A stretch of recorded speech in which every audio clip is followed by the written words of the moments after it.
Hello students, welcome to my channel biology with Deepti Jain. तो आज हम यहाँ पे रिकॉम्बिनेंट डीएनए टेक्नोलॉजी के प्रोसेस का 7th, 8th और 9th 3 स्टेप्स यहाँ पे कंप्लीट करेंगे, जिससे कि ये प्रोसेस की टेक्नोलॉजी पूरी कंप्लीट हो जाएगी। मैं अपने डिस्क्रिप्शन बॉक्स में मैंने अपनी लास्ट वीडियो के जो इस प्रोसेस के लिंक हैं वो मेंशन कर दिए हैं और आप उन वीडियो को जरूर देखिएगा। अब हमने लास्ट वीडियो में जो लास्ट स्टेप्स हमने करे थे वो एम्प्लीफिकेशन और insertion of foreign DNA into vector and vector in recombinant DNA को जो इंसर्ट करा गया था किसमें, होस्ट के अंदर। यहाँ तक के प्रोसेस पढ़े थे। तो मतलब हमने रिकॉम्बिनेंट डीएनए को किसके होस्ट के अंदर इंसर्ट कर दिया था। तो अब हमें क्या करना होता है, होस्ट की कल्चरिंग करनी होती है। नेक्स्ट स्टेप क्या आता है इसमें, culturing of host cell. Host cell को अब क्या करेंगे, हम कल्चर करेंगे, उसकी ग्रोथ कराएंगे। तो लेबोरेटरी में हम सुटेबल कल्चर मीडिया लेकर उस कल्चर मीडिया में उस होस्ट सेल को क्या कराया जाता है, कल्चर कराया जाता है। और उसमें जितने भी न्यूट्रिशन चाहिए होते हैं उस सेल्स को ग्रो करने के लिए, एंजाइम्स हैं, प्रोटीन्स हैं, ये जो भी ऑप्टिमल कंडीशंस चाहिए होती हैं वो उसको हम वहाँ पे प्रोवाइड कराते हैं और होस्ट सेल को हम कल्चर कराते हैं। जब होस्ट सेल कल्चर हो जाती है तो सेल्स के अंदर फॉरेन डीएनए आ चुका है, रिकॉम्बिनेंट डीएनए आ चुका है, उसके जीन्स आ चुके हैं। तो अब जिस जीन को लेकर हमने जिस प्रोडक्ट को फॉर्म करने के लिए जो जीन चूज करे थे, यानी कि उसका फॉर्मेशन बॉडी के अंदर होना स्टार्ट हो चुका है। तो जो प्रोटीन, जिस प्रोटीन के लिए, जिस प्रोडक्ट के लिए हमने ये प्रोसेस करा है, तो जो प्रोडक्ट फॉर्म हो रहा है या प्रोटीन जो फॉर्म हो रहा है उसको हम बोलते हैं रिकॉम्बिनेंट प्रोटीन। ठीक है, क्या बोला जाता है, रिकॉम्बिनेंट प्रोटीन। तो नेक्स्ट स्टेप है extraction of desired gene product, कि जो जीन का प्रोडक्ट फॉर्म हो रहा है उसको किस तरीके से एक्सट्रैक्ट करा जाएगा। तो जो प्रोटीन है, जीन प्रोडक्ट है, वो क्या कहला रहा है अब, रिकॉम्बिनेंट प्रोटीन। ठीक है, क्योंकि वो रिकॉम्बिनेंट होके बना है, रिकॉम्बिनेंट टेक्नोलॉजी से बना है, तो इसलिए क्या कहलाता है, रिकॉम्बिनेंट प्रोटीन। तो ये जो प्रोटीन है ये क्या है, प्रोटीन कह लो आप, या जो भी प्रोडक्ट है वो प्रोडक्ट के अंदर फॉरेन जीन के भी क्या प्रेजेंट है, उसमें करेक्टर प्रेजेंट है, जिसकी वजह से ये एक इम्प्रूव क्वालिटी हो गई। ठीक है, अब इसको हम क्या करते हैं, अब इसको प्रोड्यूस कराने के लिए, एक्सट्रैक्ट कराने के लिए हम इसको 2 स्केल्स पे ग्रो कराते हैं। एक तो small scale, grow in small scale, और लार्ज स्केल। ठीक है, स्मॉल स्केल में तो हम क्या करते हैं, लेबोरेटरी में इसको यूज कर लेते हैं। लैब के अंदर हम क्या करेंगे, वहां पे सुटेबल कल्चर मीडिया लेकर उसको प्योरीफाइड करके डिफरेंट सेपरेशन टेक्निक के थ्रू हम उसको क्या कर लेते हैं, एक्सट्रैक्ट कर लेते हैं। ठीक है, कल्चर करा के प्योरीफाई कराएंगे, है ना, प्योरीफाइड कराते हैं bye separation technique, separation technique. तो इन सेपरेशन टेक्निक के थ्रू इसको स्मॉल स्केल पे, एक छोटे स्केल पे हम इस रिकॉम्बिनेंट प्रोटीन को क्या कर सकते हैं, एक्सट्रैक्ट कर सकते हैं। अब आती है बात लार्ज स्केल की। तो लार्ज स्केल पे एक हाई अमाउंट में हम प्रोटीन को, रिकॉम्बिनेंट प्रोटीन को किस तरीके से प्रोड्यूस कराते हैं या एक्सट्रैक्ट कराते हैं। तो इसमें हम क्या करते हैं, जो सेल्स को उसकी एक्सपोनेंशियल ग्रोथ फेज प्रोवाइड कराते हैं, और एक्सपोनेंशियल ग्रोथ फेज को फॉर्म करने के लिए, कराने के लिए उसको हम लोग डिफरेंट कल्चर मीडिया देते हैं, डिफरेंट ऑप्टिमल कंडीशंस प्रोवाइड कराते हैं, फ्रेश मीडियम देते हैं, ताकि वो अपनी एक एक्सपोनेंशियल फेसेस को, एक्सपोनेंशियल फेज जिसमें कि वो सबसे ज्यादा क्या करेगी, ग्रोथ करेगी। और वो कल्चरिंग मेथड के थ्रू उसके लार्ज बायोमास क्या कराया जाता है, प्रोड्यूस कराया जाता है। ठीक है, तो इसमें हम लोग इसकी क्या करेंगे, एक्सपोनेंशियल फेज को ग्रो कराते हैं। ठीक है, जिसके लिए सुटेबल कल्चर मीडिया होगा, सुटेबल कल्चर मीडिया। ठीक है, और क्या होगा इसमें, अब ये जो लार्ज स्केल हम ले रहे हैं इसमें लगभग 100 से 1000 वॉल्यूम, ठीक है, 100 से लगभग 1000 लीटर की जो कैपेसिटी होती है, और इसके लिए हम लार्ज स्केल के लिए यूज करते हैं बायोरिएक्टर्स।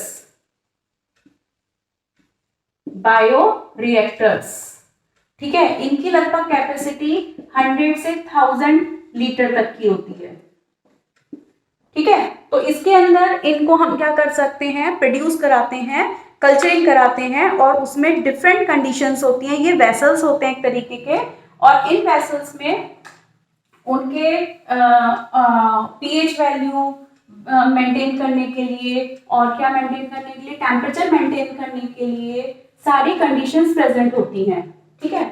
और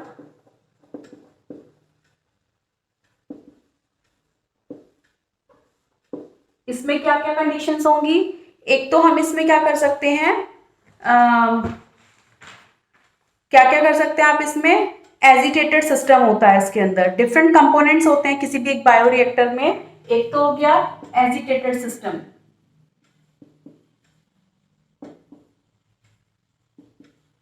ठीक है, एजिटेटेड सिस्टम होता है। और दूसरा होता है इसमें oxygen delivery system, oxygen deliver system.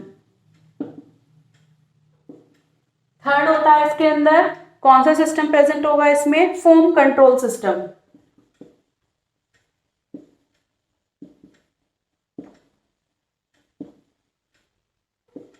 Temperature control system.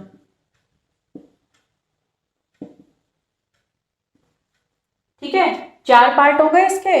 और इसके अलावा पीएच कंट्रोल सिस्टम।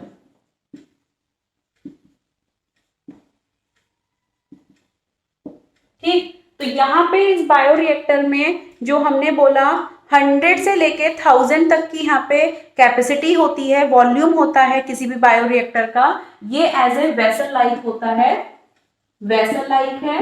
और इसका वॉल्यूम कितना है, वॉल्यूम कितना हो गया इसका, 100 to 1000 लीटर।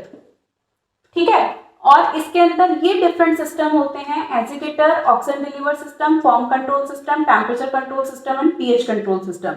तो ये वेसल जो होता है, जो भी हम होस्ट प्रोडक्ट को कल्चर करा रहे हैं, एक्सट्रैक्ट कराने की कोशिश कर रहे हैं, तो उसके लिए ऑक्सीजन बहुत जरूरी है, टेम्परेचर मेंटेन करना बहुत जरूरी है, पीएच वैल्यू मेंटेन करना बहुत जरूरी है।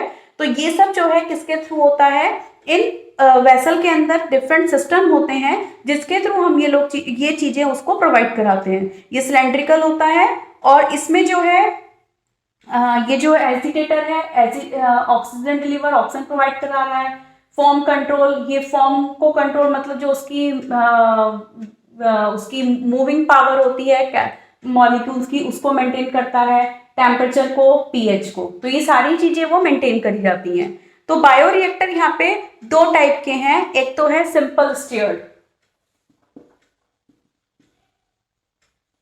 बायोरिएक्टर 2 टाइप के, सिंपल स्टीयर टैंक, और सेकंड है इसमें, सेकंड आ जाएगा इसमें स्पार्क्ड स्टीयर टैंक।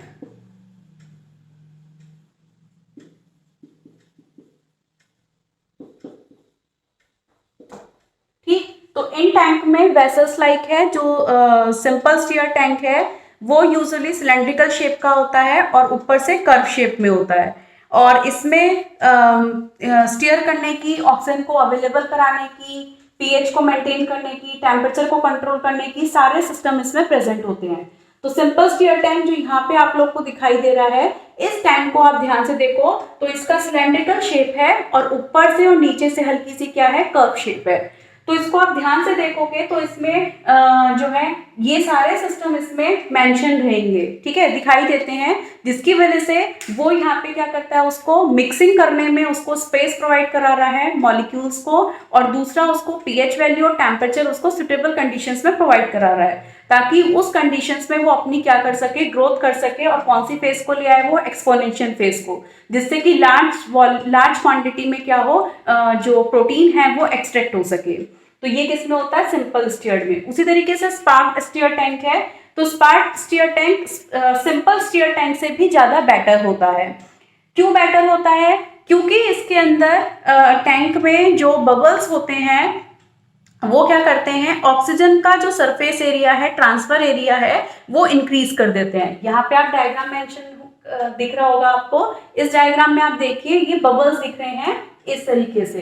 तो वो इस डायरेक्शन में मूवमेंट करते हुए दिखाई देंगे। तो ये जो बबल्स हैं ये क्या कर रहे हैं, ऑक्सीजन ट्रांसफर के एरिया को, सरफेस एरिया को इंक्रीज कर सकते हैं, लेकिन इस वाले टैंक में वो सरफेस एरिया इंक्रीज नहीं हो सकता है। इस वजह से ये टैंक जो होता है इसके कंपैरिजन में बेटर होता है और इसमें लार्ज अमाउंट में हम प्रोटीन को, रिकॉम्बिनेंट प्रोटीन को एक्सट्रैक्ट कर सकते हैं। बाकी इसमें पीएच मेंटेन करना, टेम्परेचर मेंटेन करना, वो सब चीजें अवेलेबल होती हैं। सिर्फ इसमें एक एक्स्ट्रा चीज क्या आ गई कि ये बबल्स ऑक्सीजन की जो लेवल है increase, surface area, transfer area होता है उसको इंक्रीज कर देता है, जिससे कि रिकॉम्बिनेंट प्रोटीन को एक्सट्रैक्ट होने में बहुत ज्यादा हेल्प मिलती है। तो ये कौन सा, ये क्या होगा, रिएक्टर इंपॉर्टेंट है टॉपिक। रिएक्टर, बायोरिएक्टर्स दोनों इंपॉर्टेंट हैं, इस पे क्वेश्चन आ जाता है, दोनों के डायग्राम बेस्ड क्वेश्चन आ जाते हैं। मोस्टली वैसे इस पे क्वेश्चन आता है, लेकिन ये भी क्वेश्चन आता है कि दोनों में से कौन सा बेटर है और क्यों है।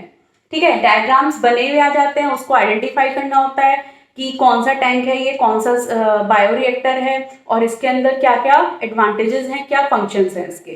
ठीक, अब हम इसके बाद लास्ट टॉपिक लेते हैं इसमें, डाउनस्ट्रीम प्रोसेसिंग। 9th स्टेप है। अब हमने क्या कर लिया, प्रोटीन को एक्सट्रैक्ट कर लिया, प्रोडक्ट को एक्सट्रैक्ट कर लिया, अब हम क्या करेंगे, उसकी मार्केटिंग करेंगे। 9th step. तो 9th स्टेप में हम क्या लेते हैं, 9th स्टेप में लेते हैं डाउनस्ट्रीम प्रोसेसिंग।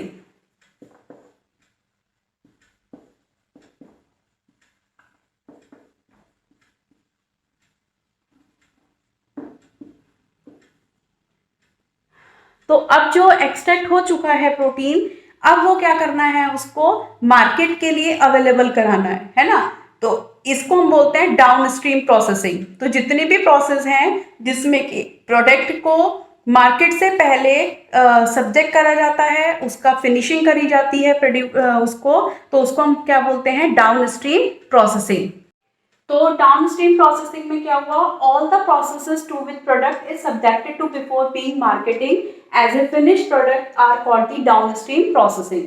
तो जितने भी प्रोसेस हैं प्रोडक्ट को फॉर्म करने, मार्केटिंग से पहले प्रोडक्ट को फॉर्म करने के और उसको मार्केट के लिए अवेलेबल कराने के लिए, प्रोडक्ट को फिनिश करने के लिए, वो प्रोसेसिंग हमारी पूरी क्या जाती है, डाउनस्ट्रीम प्रोसेसिंग। तो डाउनस्ट्रीम प्रोसेसिंग के अंदर सेपरेशन और प्योरिफिकेशन दोनों चीज इंक्लूड हो जाती है, यानी कि downstream processing is equal to the separation technique, separation and plus the purification.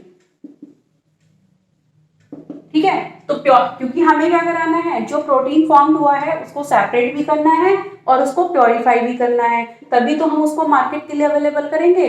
जो हमारे पास प्रोडक्ट आता है, रिकॉम्बिनेंट टेक्नोलॉजी से हम प्रोडक्ट को बना रहे हैं, उस प्रोडक्ट को पहले सेपरेट करा जाता है, फिर प्योरीफाई करा जाता है, फिर उसकी टेस्टिंग होती है कि वो प्रोडक्ट सुटेबल है या नहीं है, या रिजल्ट अच्छे दे रहा है या नहीं दे रहा है। इन सब चीजों के बाद तब उसको मार्केट के लिए अवेलेबल कराते हैं। तो वो मार्केट को अवेलेबल कराना क्या हुआ, डाउनस्ट्रीम प्रोसेसिंग।